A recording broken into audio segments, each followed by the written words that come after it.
It's an indictment for a misdemeanor. The American public isn't buying it. When you come to New York, you're not going to have more hotel rooms. We don't have capacity, so it won't be a positive look back. It'll be a negative look back.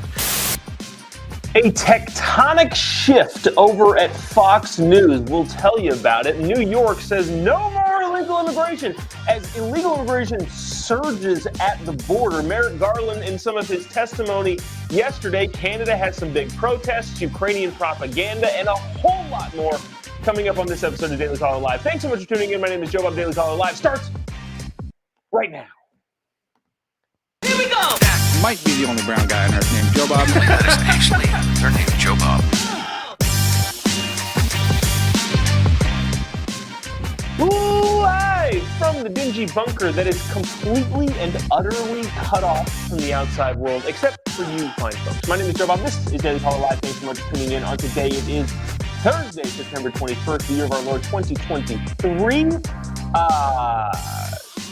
What else is new? There's a lot of news, but I guess today we're not talking about Trump, we're not talking about Biden, we're not talking about Kamala Harris.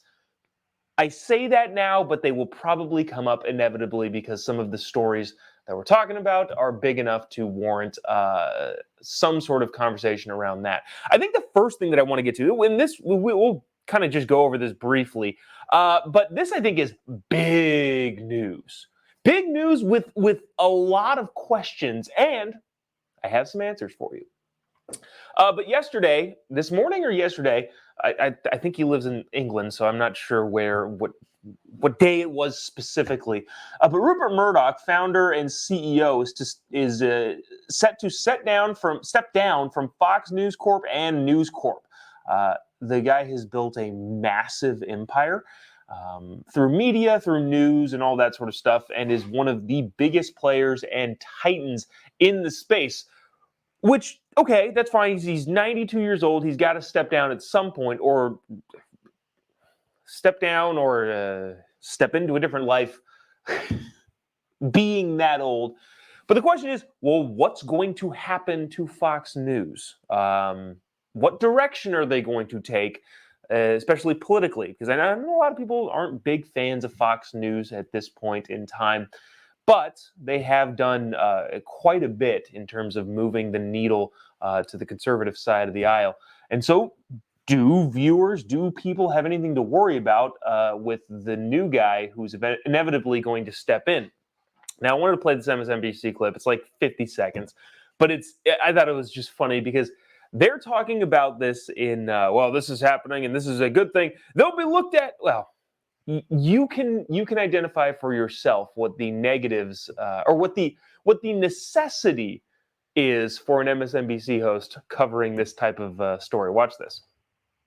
Rupert Murdoch is one of the more significant features of the 20th and 21st century when it comes to the media. Rupert Murdoch and Roger Ailes, literally, the two of them changed the nature of the political landscape that we talk about every day, that we've talked about for 2 or 3 decades. They changed it. They changed how people think of politics in this country. And I think when historians look back at how they changed it, it won't be a positive look back. It'll be a negative look back because of all the division and dissension that they injected by purpose, on purpose, into politics in America. But they did change it. Rupert Murdoch is a media titan. There's no doubt about it. At 92 years of age, he's going to leave the stage, we guess, but we'll see what the verdict is for history.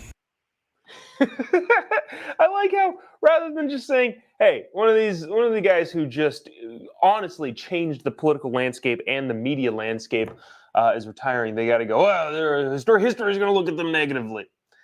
All right, go do your standard MSNBC spiel.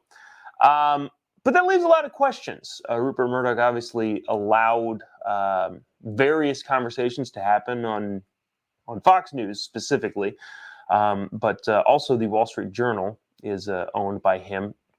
And so who's going to take over? What's going to happen?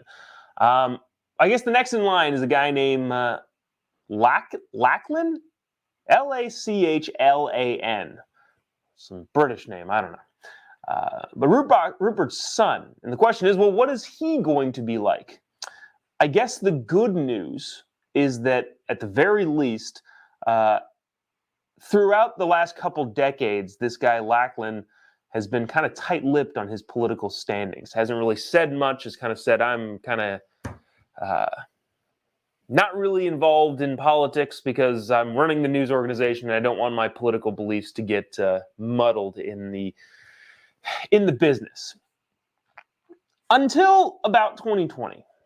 Then he started going on various conservative think tanks and just bashing some of the COVID policies, the mask mandates, the vaccine mandates, and bashing the media bashing of traditional family values. So at the end of the day, I'm hopeful that hopefully, even though this is a big tectonic shift in media and culture as we kind of know it, hopefully the new guy coming in is at least going to allow the conservative outlets to continue doing their thing without putting his foot on the brakes, as a lot of people were fearing when Rupert Murdoch did, in fact, retire at some point. So there's that. I guess there's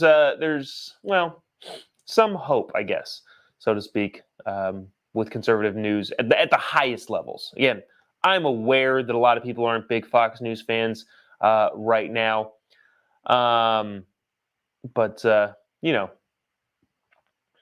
is what it is. Still, a lot of people watch them. All right, so I got to get to this. We talked about this. This is starting to make a lot more sense to me. We talked about this a lot yesterday. Not a lot. Towards the end of the show yesterday, talking about the border crossings. But this whole bigger complex of border crossings has been, I now think, a chess match with the cartels and the U.S. government as a whole, conservatives and liberals. What it looks like happened, well, first things first, just to get you to where we're at right now, 10,000 people crossing in the last 24 hours, according to Fox News' Bill Malugin, who is, I think, the best guy on all of this. Border crossings this week alone have surged massively. On top of that, Joe Biden and the administration is giving 500,000 illegal Venezuelan migrants, illegal immigrants, even these guys are using the term migrants, criminal immigrants, legal work status. So at the end of the day, here we go.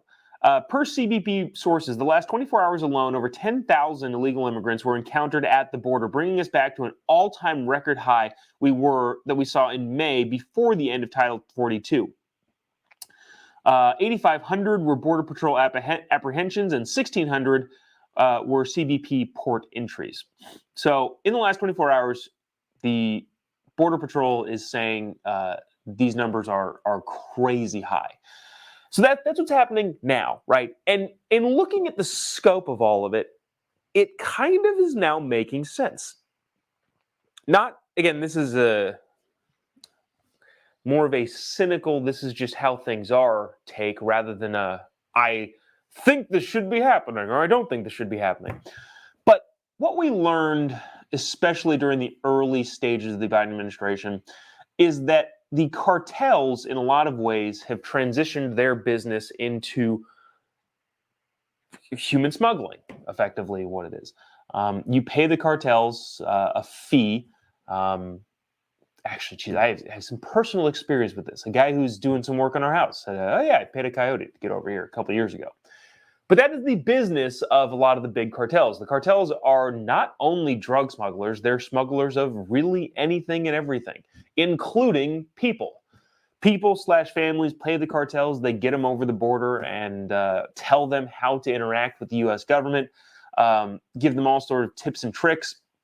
And that is a huge part of their business. Now, if you were running this business and you looked at it in the long scope of things, you would pay attention to American politics and American media and American news, because that obviously factors into how you're doing your business. Remember back in May when Title 42 expired? Title 42 was the Trump, we can boot you out for anything. We can boot you out on the basis of COVID. and all of that, Title 42 expired. Now, the thought from the President of the United States on down was once Title 42 expires, it is going to be chaos at the border. And people are going to come over in droves because now they know they can't be expelled simply because of this COVID policy. Right? And again, we know that people coming across the border have the news, they watch the news, they keep up with what's going on. But then once Title 42 expired, we didn't see that surge. If anything, we saw it roll way, way, way, way back. And everybody was surprised. I was surprised. Joe Biden was surprised. Remember, I mentioned this yesterday, but Joe Biden said before Title 42 expired, hey, we should expect chaos. He used those words, expect chaos. And then when it expired, nothing happened. And then Joe Biden and Alejandro Mayorkas went around saying, well, look we solved the problem. The problem is solved. But now that there's a massive surge happening now, it makes me think that the cartels were playing a bigger game. And it kind of seems obvious. If the cartels are responsible for human smuggling and trafficking people across the border, and that doesn't have a definitive deadline, it would make sense to me that they would throw off the American media and the people that want to close the border in any way they can. If I were the cartels and I were collaborating with each other, they don't have like monopoly antitrust rules in Mexico all governing the cartels. But if I were the cartels and I saw that American media was all preparing for a huge influx of people once Title 42 expired, I would say, let's throw them off. Let's cut off the supply here. Let's cut off the influx of illegal immigration to just throw them off their game. The Biden administration will get a win. The conservatives will be wrong. And then the problem will go away effectively for a little while. And then we'll wait a couple months, bide our time a little bit. Again, they're not in any hurry. And then when the topic of conversation has moved on to something else, we'll continue making our money. And that seems to be exactly what they're doing. There was a time not all that long ago in the Obama administration when 1,000 people crossing the border in a day would have been, oh my gosh, stop the presses. This is chaos. And now CBP is reporting today and yesterday 10,000 people in 24 hours. That is crazy. Now, I don't need to show you any more video clips of this. I think there's enough floating around out there. I showed some yesterday. It's all just kind of the same, a mass horde of people crossing illegally into the country. A lot of people are calling it an invasion. But I did want to play this clip from Kathy Hochul, governor of California, because 2 or 3 weeks ago, we talked about the New York City Council saying, well, shelter, we provide shelter to anybody who needs it. And a bunch of places have realized that and are sending their illegals to us. That obviously is overwhelmed the city and the state. And even now, your bluest of blue state Democrats are saying, this is crazy. Watch this from New York Governor Kathy Hochul. Check it out. We have to let the word out that when you come to New York, we're not going to have more hotel rooms. We don't have capacity. So we have to also message properly that we're at our limit. If you're going to leave your country, go somewhere else. But the smarter thing is to apply for asylum before you leave your country. Okay, so that's not going to happen. But she's talking about the messaging. She's now talking about the messaging of like, hey, we need to do a better job at getting our message out there that you cannot come to New York City. The policy still is that people can still come to New York City and they're going to offer you a shelter and a bed and all of these sorts of things that sanctuary cities do. Then actually when hit with the task of being a sanctuary city, they go, oh no, I can't do it. But yeah, that's the reality. That's, I think, what's happening. I think the cartels manipulated the system because they can. They have the ability to do so, and tilted the scale in their favor, and just waited a couple months. That's what I would do if I were in charge of one of these smuggling cartels, it's exactly what I would do. When everybody expects the worst, give them nothing. And then when they're not expecting anything, throw everything at them. Pretty solid business strategy. Again, this is not an endorsement. I hate it. But it is fascinating that this is how this is unfolding. Let's see. Moving on. Speaking of cities that are sending people to New York City, because remember, when we talked about this last time, it's not, the biggest problem is not Greg Abbott in Texas or DeSantis in Florida busing illegals to New York City. It's actually blue cities who they're busing. They bust people everywhere. And the Biden administration is also spreading people out everywhere. And a lot of your blue cities, Washington, D.C., Boston, Philadelphia, Chicago, a bunch of them have said, okay, you have 30 days here, and then they're shipping them to New York, including guys like Brandon Johnson, the mayor of Chicago. But also going on in Chicago, which I thought was freaking fascinating. And I don't know why this is not getting more attention. But Chicago, the mayor of Chicago, is now calling for government-run grocery stores. Now, this is, I guess, funny in a way, ironic in another way. But part of the reason why this might even be a necessity or even a thought or an idea to think of or to say out loud is because a bunch of stores in cities like Chicago, cities like San Francisco, a bunch of blue cities all over the place, a bunch of big retail stores have decided we can't operate here. There's no rule of law here. We can't function in this place anymore. And so a lot of like Walmart, CVS, Kroger, a bunch of stores have just been like, all right, we're out. We are losing too much money by having this business in check to be able to stay in this city. And as a reaction to a bunch of the businesses leaving, Mayor Brandon Johnson said, all Chicagoans, I don't know. How do you pronounce that? Chicagoans? All Chicagoans deserve to live near convenient, affordable, healthy grocery options, Brandon Johnson said in a statement. A better, stronger, safer future is one where our youth and our communities have access to the tools and resources they need to thrive. My administration is committed to advancing innovative and whole-of-government approaches to address these inequities. I'm proud to work alongside partners that set... Oh, here we go. I'm proud to work alongside partners that take a step in envisioning what a municipally owned grocery store in Chicago could look like.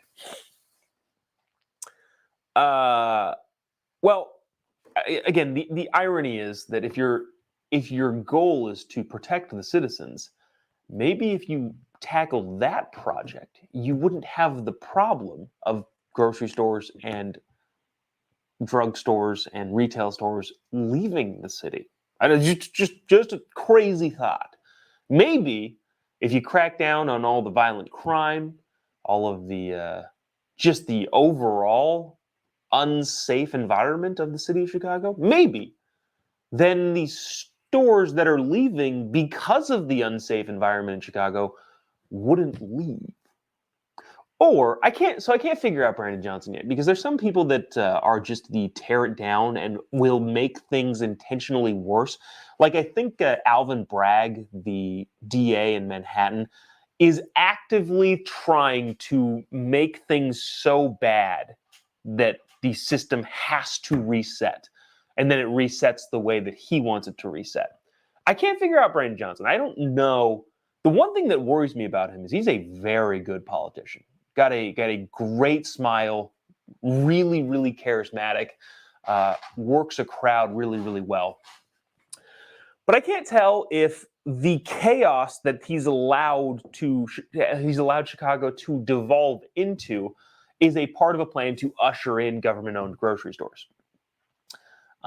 Reason magazine, where I was reading that article from, or that quote from, said, Where's the actual tweet that they had put out there? Somehow, a city that can't keep its residents from moving or protect the ones that stay or educate its children will succeed in the business as difficult as the supermarket game. That, of course, is the huge problem with government-owned anything, is it generally tends to be very, very difficult, and it just doesn't work. I mean, at the end of the day, it just doesn't work. We've all remember or if you studied any amount of history, you all remember these Soviet grocery stores, the grocery store existed, but there's no food there, and the complications that arose from that. So it'll be interesting. We'll keep an eye on Chicago and see if they can right the ship and keep their grocery outlets from leaving. But my guess is not that they will be able to do that. I'm going to move to this. This is a clip yesterday from Merrick Garland. I played it in the intro, so I figured I might as well play this, even though there's another interesting thing that I'd like to get to first. Merrick Garland, yesterday, we talked about this, was on the Hill in was it the Judiciary Committee, talking to members of the House. And, the Hunter Biden thing, I feel like this I thought was fascinating. His approach overall to talking about the Hunter Biden issue was saying, well, just so you know, I'm not the president's attorney, and therefore I'm not here to defend anything that he's done.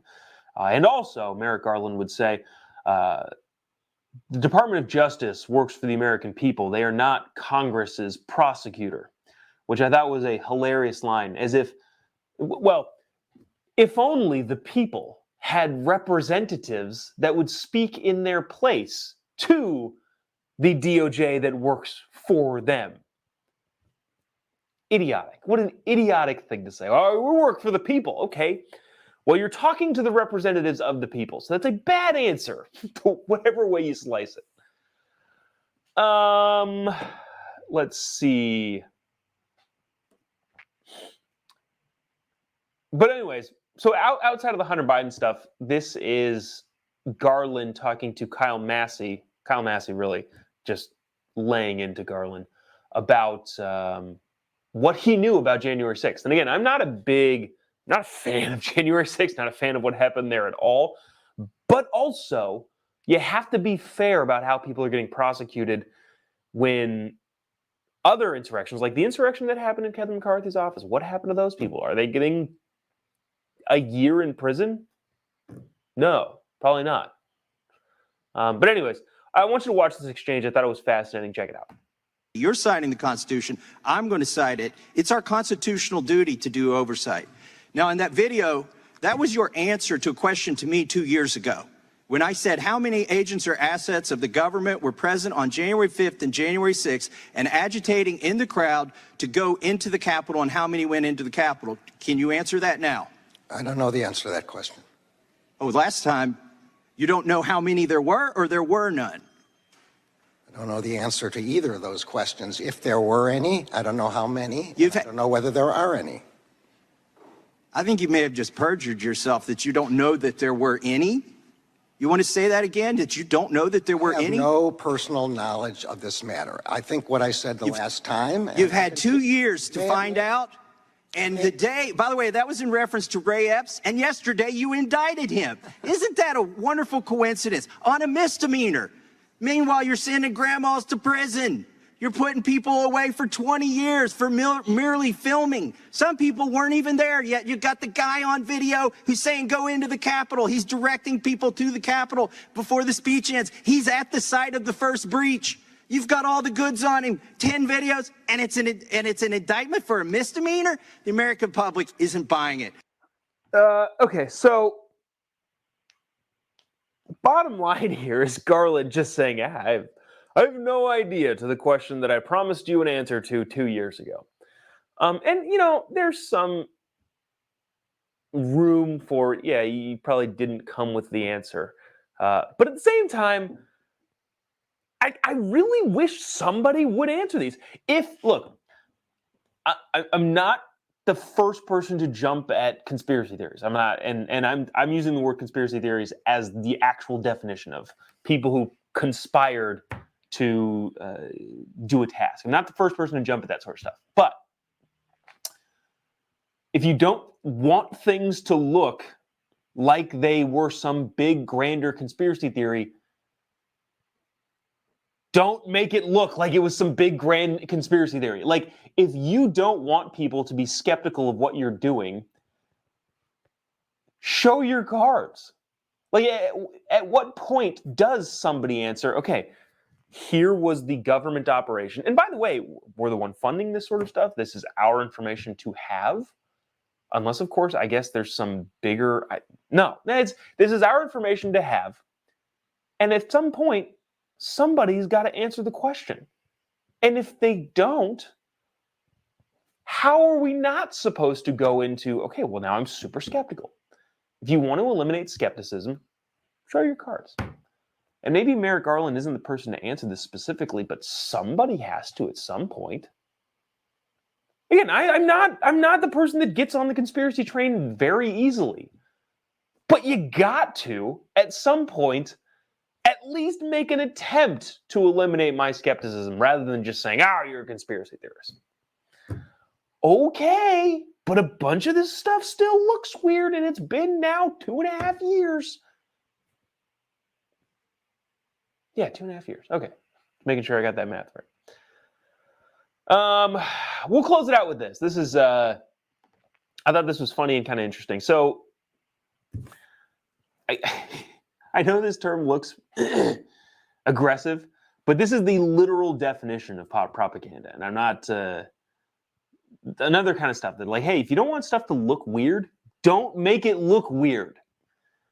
This, I guess, aired on Ukrainian television, this particular part of Zelensky's speech. I'm going to play this whole clip as kind of a medium and show you what it was. You're not going to understand what he's saying. And people listening, just listening, sorry, you're not going to get it. But this is Zelensky making his speech. And this is how Ukrainian news covered it. But they made a pretty big mistake. And we'll point that out in just a second. Watch this. Не розгортати цю зброю, не розповсюджувати, не допускати погрози нею, не допускати тренування для того, щоб забезпечити ядерне роззброєння. І це хороша стратегія. Але вона не повинна бути єдиною стратегією для того, щоб убезпечити світ від війни, від останньої війни. Україна віддала третій за потужністю ядерний арсенал. Okay, so let me get back to these shots. So, Ukrainian TV is showing highlights of Zelensky speaking to the General Assembly at the UN. And they intersperse his speech with a bunch of clips of the room and how filled it is. Look at how packed this room is to see Zelensky speak at the UN. Here's the problem. And again, I'm not necessarily opposed to using B-roll, but if you're using B-roll of the audience to create the narrative that look at how many people were here, you probably would have to do one thing. And that is remove the guy who you're claiming is speaking from the audience that you're showing. In case you missed that, and you probably did, they're showing clips of Zelensky speaking, and look at how expansive the crowd is. Except for it's clearly shots from the crowd when he's not speaking because he's in the freaking audience. If you want to quash skepticism, don't do things that make me super skeptical. I feel like that's not really a difficult task. It's not a huge hill to climb. Just show things as they are. Because if you start interspersing things that aren't really there, but you're trying to build a narrative, you're not gonna get anywhere with that. I don't know. I just look again. I'll even say this. I am not one of those people that is super opposed to Ukraine. I understand that the money that we're sending them is in the form of weapons and military equipment that is manufactured here. And a lot of that money is going to our American citizens. This isn't the Ukraine argument that I'm trying to make right now. I feel like that's a longer conversation for a different time. But at the end of the day, there's a lot of people, rightly so, skeptical of all the money that we're sending to Ukraine. And then the Ukrainian news does this and makes those people more skeptical, rightly so. Wild. Mike says blatantly and correctly, all news has turned into propaganda. Yeah, that's kind of the case. But anyways, we didn't get to the Canada stuff, but maybe tomorrow. We'll see. Appreciate you sticking around, tuning in. If you haven't already, give me a follow on any of your social media accounts. Just type in JOB on your social media of choice, Twitter, X, Facebook, Instagram, YouTube, Getter, True Social. Although I can't remember the last time I've been on True Social. Yeah, you can follow me there. We'll see you tomorrow. Same time, same place, probably. God bless America.